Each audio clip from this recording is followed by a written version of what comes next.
காதல் என்ற வார்த்தையை கேட்டாலே நம்ம எல்லோருக்கும் ஞாபகம் வரும் இரண்டே பெயர், ரோமியோ ஜூலியட்.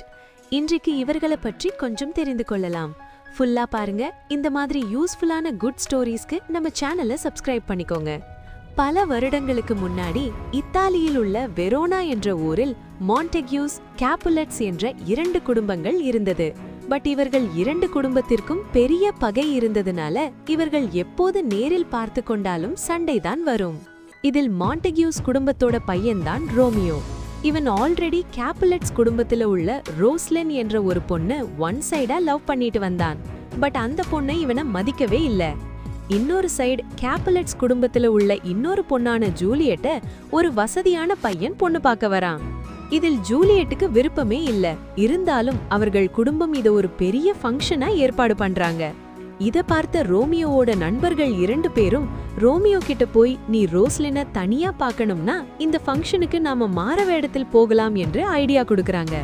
ஃபங்க்ஷன் அன்றைக்கு ரோமியோவும் அவன் நண்பர்களும் மாற வேடத்தில் போறாங்க. ரோஸ்லின் இவனை மதிக்கவே இல்ல. ஆனால் அன்றைக்கு தான் முதல் தடவை ரோமியோ ஜூலியட்ட பாக்குறான். பார்த்த உடனே இவர்கள் இரண்டு பேருக்குள்ள காதலும் மலருது.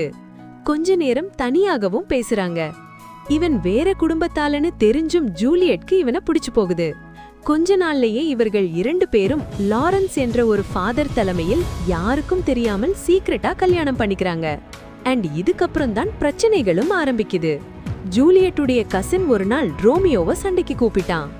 என்ன இருந்தாலும் இவன் ஒரு வகையில நமக்கு சொந்தக்காரன்தான் என்று நினைத்த ரோமியோ நான் வரலன்னு சொல்றான். பதிலுக்கு ஜூலியட்டோட கசின், அப்ப மாண்டெக்யூஸ் குடும்பத்துல ஆம்பளைகளே இல்லையா என்று கேட்க, இத பார்த்து கோவமான ரோமியோவோட நண்பன் அவன் கூட சண்டைக்கு போறான்.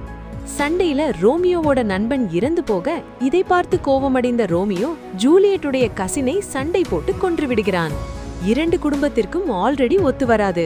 இத பார்த்த ஊர் தலைவர் ரோமியோவை ஊரை விட்டு ஒதுக்கி வைக்கிறாரு. அதற்கப்புறம் ரோமியோ அன்றைக்கு நைட் ஜூலியட்ட ரகசியமா பார்த்து, இப்போ நான் இந்த ஊரை விட்டு கிளம்புகிறேன், ஆனா வாழ்ந்தா உன் கூட மட்டும்தான் வாழ்வேன் என்று சத்தியம் பண்றான். அதற்கு ஜூலியட், உனக்காக நான் எத்தனை வருடம் வேண்டுமானாலும் காத்திருப்பேன் என்று சொல்றாங்க. இப்போ ரோமியோ அந்த ஊரை விட்டே கிளம்புறான். அண்ட் இதுதான் கிட்டத்தட்ட இவர்கள் இரண்டு பேரும் ஒருத்தரை ஒருத்தர் பார்த்து கொண்ட கடைசி தருணம் என்றே சொல்லலாம். இதற்கப்புறம் இவங்களுக்கு என்ன ஆச்சு, இவங்க காதலுக்கு என்ன ஆச்சு, ஒன்னு சேர்ந்தார்களா இல்லையா, அடுத்த வீடியோல பாப்போம். அண்ட் இந்த ஸ்டோரிய உங்க ஃப்ரெண்ட்ஸுக்கும் ஷேர் பண்ணுங்க, அவங்களும் தெரிஞ்சுப்பாங்க.